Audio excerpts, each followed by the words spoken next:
Баршаңызға қайырлы күн. Бүгін мен сіздермен кестелі құймақтың рецебімен бөлісетін боламын. Бір жасағаннан дәмді өте керемет болып шығатынына сенімдімін. Осы рецепт бойынша жасап көріңіздер. Видеоны соңына дейін қараңыздар.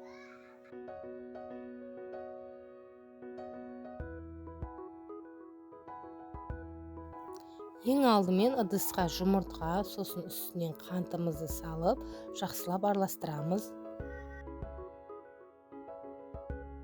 Үстінен сүтті құямыз.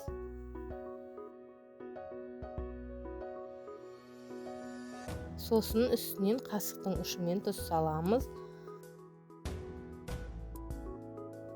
Енді ұн мен ас содасын салып, беншіктің көмегімен жақсылап араластыратын боламыз, ешқандай қамық қалмайтындай етіп.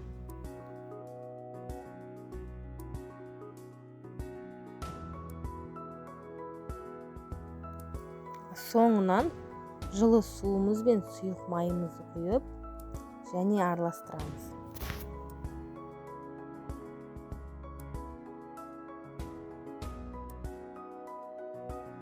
Біздің массамыз дайын болды, енді құймақты пісіретін боламыз.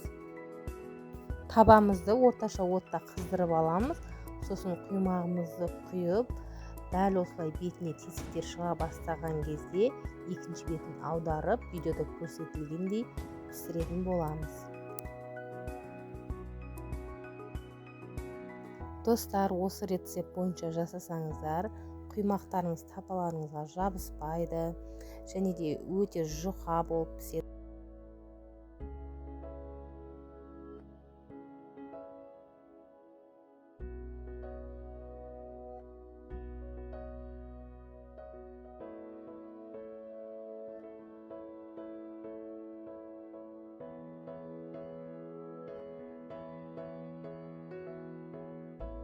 Достар, құймағымыз дайын, өте дәмді, өте жұқа болып шықты. Сіздер де осы рецепт бойынша жасап көріңіздер.